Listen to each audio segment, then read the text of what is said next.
Chef Daniella Malfitano. I'll take you from the crop to the kitchen to highlight the local farms, ranches, vineyards, orchards, markets, and more right in your backyard. Join me as I uncover the delicious discoveries of your culinary community. Hello and welcome to Delicious Discoveries. I'm your host, Daniella Malfitano, and today we're here at Cal Java to talk about one of my favorite things, coffee. And apparently, I'm not alone in this. Did you know that 3 out of 4 Americans start their day with a morning cup of joe? So we're here at Cal Java in Chico. I'm really excited to be here. We're standing with owner Mike Hubert. How are you, Mike? Great, Chef Daniella, thank you. Thanks so much for having us. Yeah, my pleasure. I'm really excited to learn about the process of coffee. You guys do something that's very unique. You actually roast your beans right in the middle of your East Avenue store. Correct.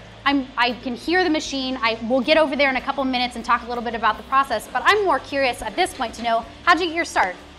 Well, good question. I still don't know what I want to do with my life, but after college, I backpacked through Asia for 6 months, and I just fell in love with other cultures, and almost all coffee is grown in third world countries. I just always loved the idea of it connecting the world. People forget about the idea that someone's getting paid pennies a day to pick our beans, and they get shipped over here and we roast them. So how neat. And yeah. I know you travel to go get the right bean, right? Yep. Talk to me a little bit about where you go now, where these beans come from. Yeah, it's really fun. To set ourselves apart, we try to do direct trade, which is kind of a big hot topic in the coffee industry. My last trip, yeah, of course.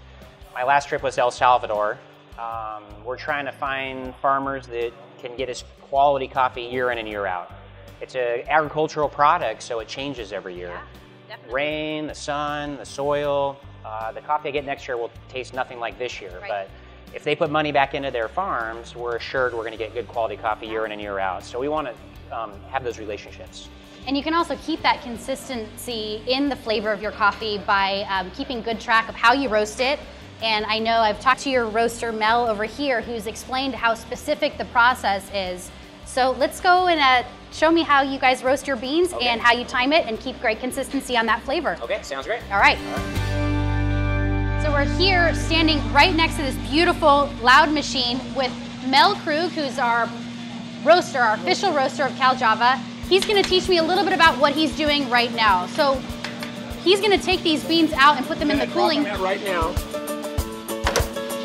I'm going to come back over here. Ooh, wow. Now, it's usually not this smoky, but this is a dark roast. It's a French roast. So it, oh my it's a little God, bit that darker. smell. So this wouldn't smell as aromatic if we were using another roast, but since it's a French roast, it's very aromatic. French roast takes on the flavor of the roast process because it's darker. Okay. So it has a little bit more aroma to it.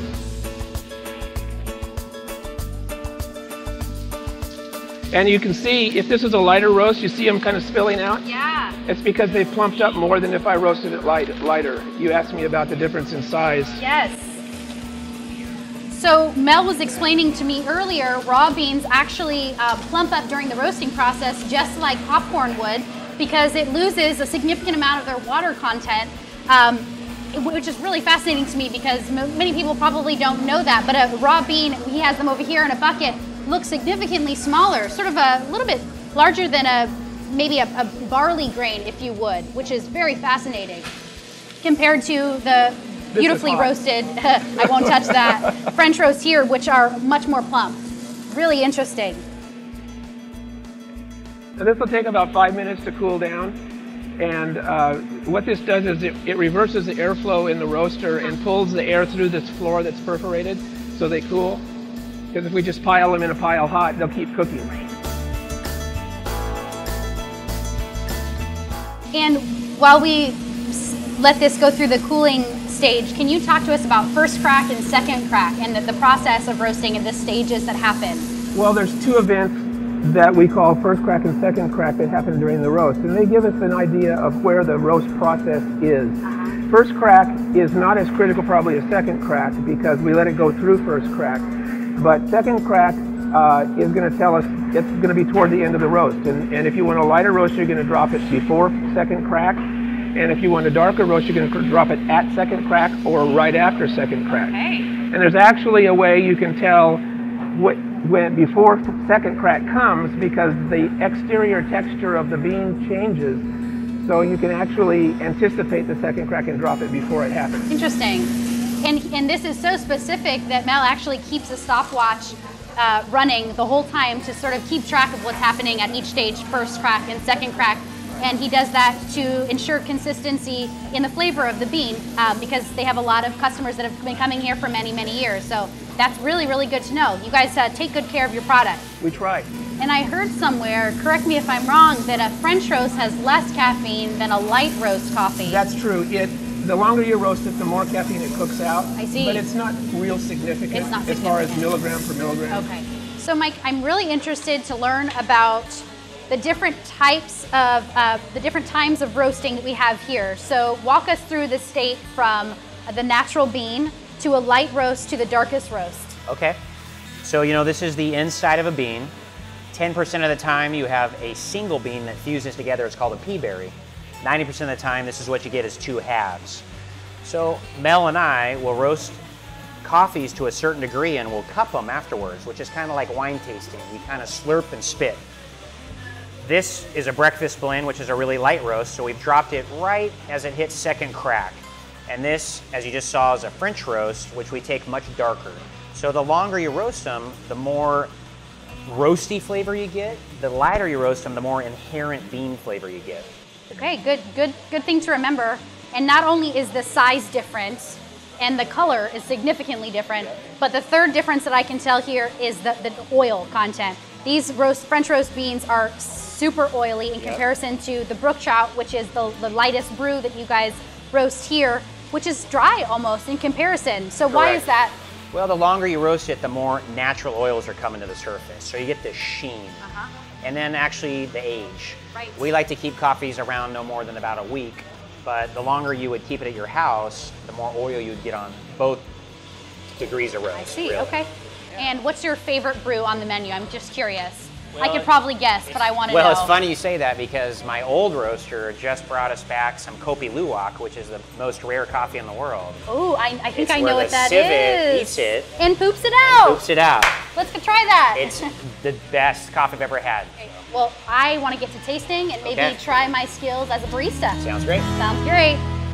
Okay, Daniela, so this is what coffee professionals do. They sample roast the coffee and they taste it. And we usually take notes. This is how farmers, they'll ship their coffee to brokers and they'll say, this is what my coffee tastes like, do you want to buy any?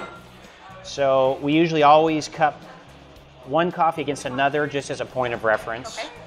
They're usually always done lightly roasted, so again, you can taste the inherent bean flavor, so not a real dark roast, okay? First thing you usually do, and I realize this is the first time you've done it, it's just gonna smell like coffee, but you smell it. So we've just fresh ground it, and there should be some aromas that the more you do this, the better you get at identifying, okay? Next thing we'll do is we'll put some water on it. Coffee tastes the best at about 195 degrees. We'll go back and fill them all up because we want to make sure we get all the grounds wet. Okay, again, to get the aromas, you do what's called breaking the crust. You get your nose right down into it, you put your spoon and you push the top away, and it should release some aromas right in the beginning. So just like this.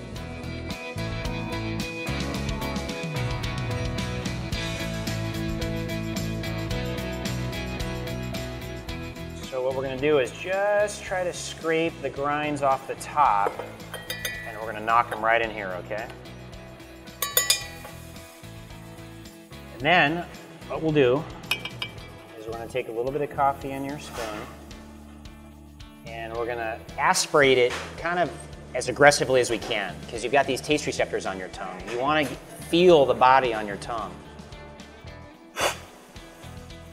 Now, I know, again, you're just tasting for? coffee, but I'm tasting a couple different ones to make sure there wasn't like one bad bean in one cup. So I'm giving the coffee a fair shake. I'm making sure there were no problems with the roaster. We didn't over roast it. I'm making sure it's consistent with, we're doing a fair trade Mexican coffee today, so I want to make sure it tastes relatively consistent to the one we did last week. But I'm also, is it heavy? Is it light? You have there's only 3 main areas where coffee is grown in the world: Africa, Central America, and Indonesia. And they're very unique flavors from those regions. Try my Mexican and tell me if you can tell a difference. So huge. Mine's maybe a little cleaner and brighter. Huge. Yeah. Mmm. Yeah. Wow, You're thank a you chef. You did so really well. much, Mike. So interesting. Love this. All right, well now, teach me how to be a barista. All right, let's do it. Okay, Chef Daniella, I'm gonna have you make me a cappuccino today. Okay. So let's see your stuff. All right, well, some milk here. Stop me if I'm doing it wrong. No problem. We start with cold milk. It makes the best foam.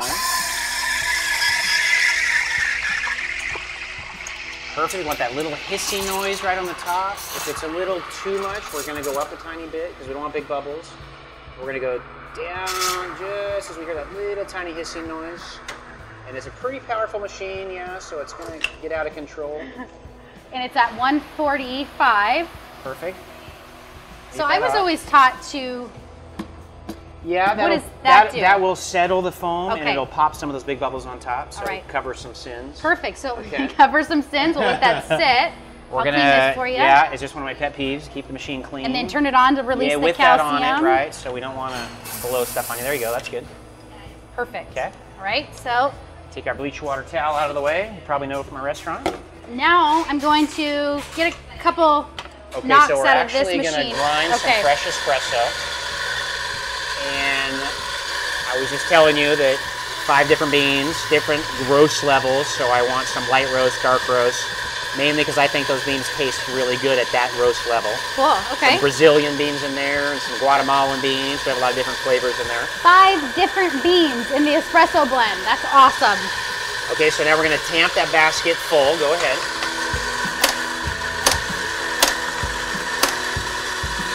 Okay, awesome. 30 pounds of pressure, good. Nice little polish at the end. Okay. How's that look? Looks great. Okay. Set in the machine, perfect. Yep. We're gonna do a double shot. Pull 2 out of here. Just make sure on there tight. Double shot.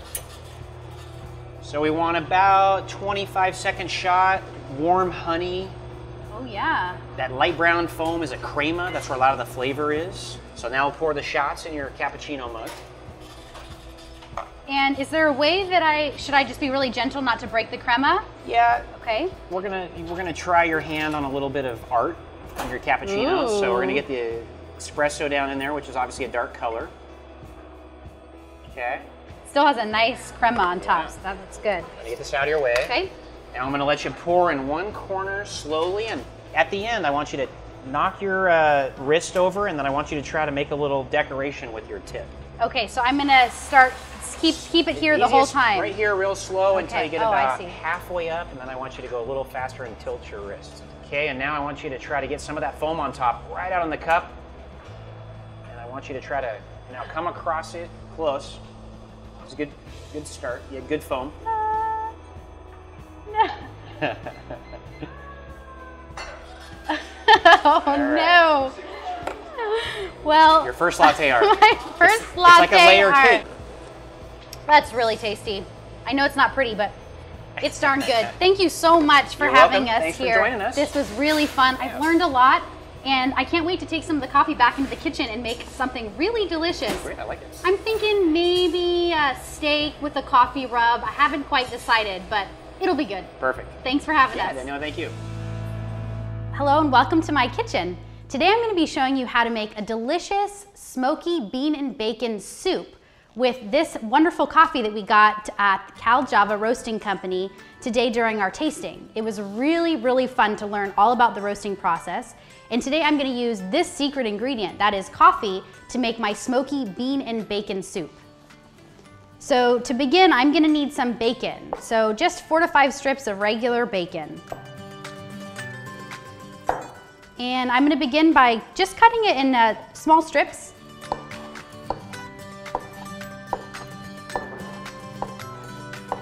And while I do this, I want to get my Dutch oven very hot before I add the bacon, because it's going to add a really nice crispy consistency to that soup when it's all said and done, and adds a nice texture. That's what we're looking for.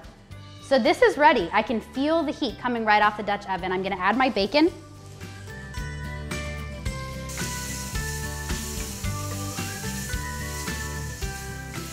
Okay, so the next thing I need is some garlic and red bell pepper and onion and celery. So while this bacon cooks, I'm gonna prep the veggies here.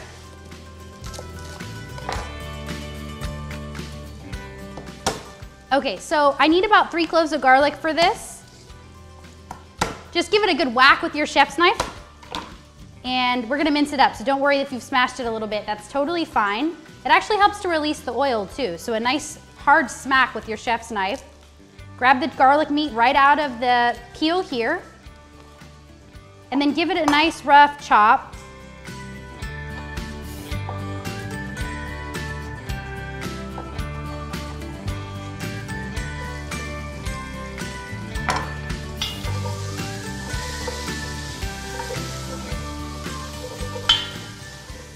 Okay, the next thing I need is some onion.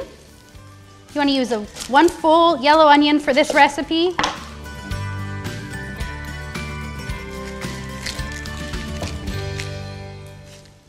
Okay, I'm going to slice this onion. You want like a medium dice here. That would be great for this soup. Okay, give it a rough chop.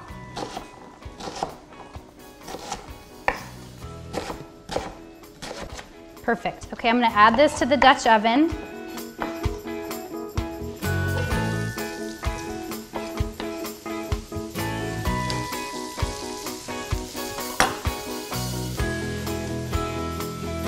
Give that a nice mix. This looks great. The onions are starting to become a little translucent. I'm gonna add my celery next. I need 2 stalks for this recipe. So just cut the ends off. And I'm gonna run my chef's knife down the center. I want smaller pieces. And then a rough chop from here on out.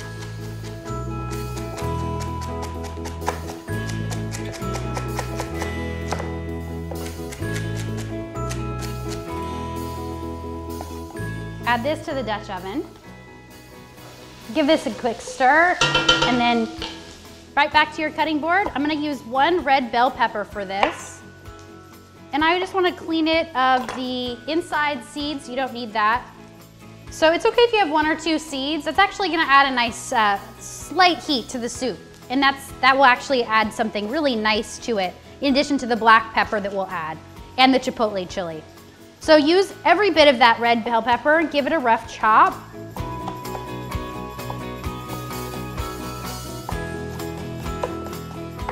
And this is a rustic soup. It doesn't need to be perfect by any means. We want, medium small chunks, but they don't need to be perfect squares. Okay, this is wonderful. I'm gonna add this to the Dutch oven along with all the other veggies.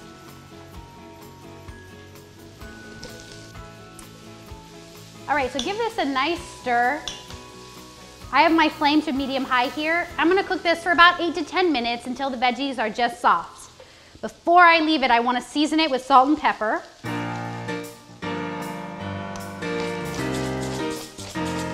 About a teaspoon or so of kosher salt is what I like to use, and a half a teaspoon of freshly ground black pepper. I'm also going to add cumin, which is a Mexican spice that adds a really nice warmth. This is gonna be perfect, pairs great with coffee. In savory applications. This, right when it hits the pan, it smells super warm and fragrant and spicy. That's exactly what we're looking for. It doesn't add heat per se, but it definitely adds a flavorful spice. Yum. Okay, so the next thing I need to add are chipotle chilies. I'm gonna add 2 to the soup. These are smoked jalapenos, and they're in adobo sauce. These are great. They add such a nice smoky, salty quality that you really can't get from a jalapeno itself. So just give that a nice rough chop. They keep the seeds in there. I don't know if you can see the seeds here. That's really great. It's gonna add a little bit of heat to our soup, which is exactly where we want it to come from, our chipotle. Okay, I'm gonna add this right to the stock pot. All right, for our secret ingredient, we need to add the coffee.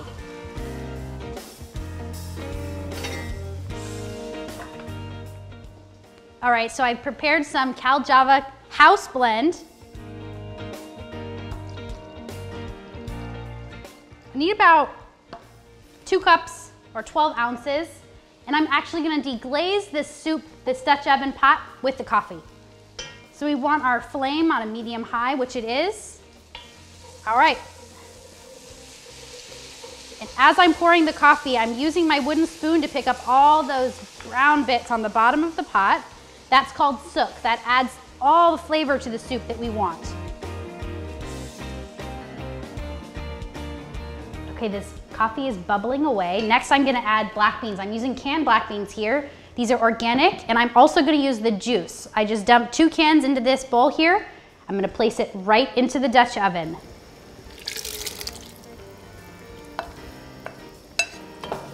Okay, next we need 4 cups of water.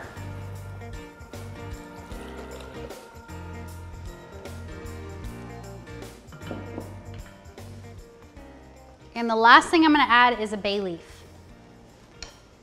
So I want this to come up to a boil, then I'm gonna cover it and simmer it for about 25 minutes, and we'll finish the soup by pureeing half of it and serve it up with some sour cream. It's really going to be delicious. Okay, our soup's been cooking for about 25 minutes. I'm gonna check it now.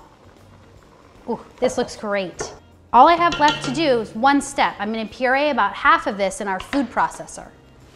Okay, I wanna puree about half of the soup, but before I do that, gotta remove the bay leaf. Don't forget this. Okay, I'm gonna add a juice and beans, trying to get about an equal amount because the food processor really won't puree unless it has some liquid.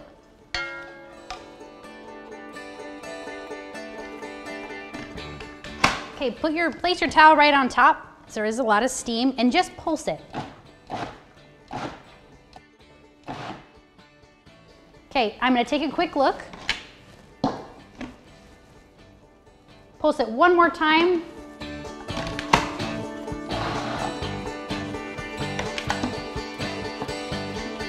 Great.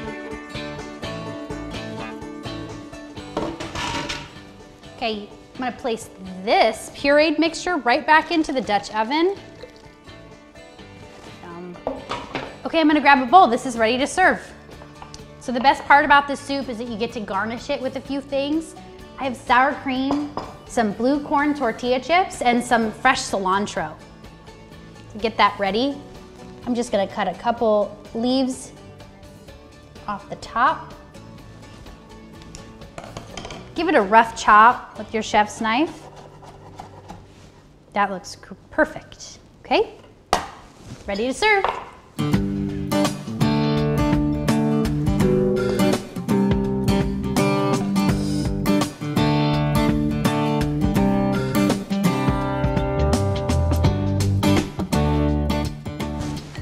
All right, I'm gonna garnish my bowl here with a little dollop of sour cream. Okay, maybe a little bit more than that.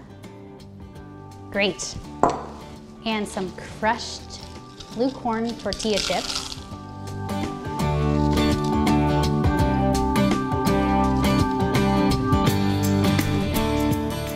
And sprinkling of cilantro.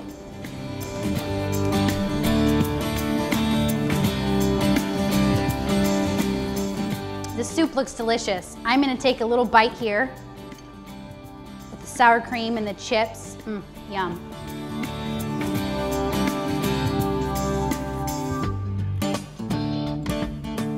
It really is delicious.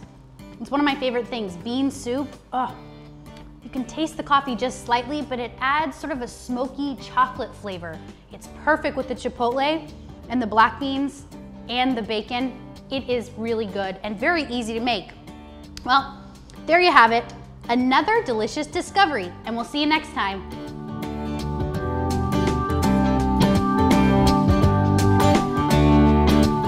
Hoy, that's hot. That's the most emotion you're gonna get out of me all day. Yeah.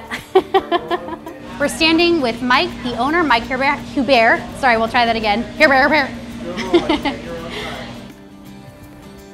Oh boy, can I try that again? I want to look like a professional. Hold on, don't get this.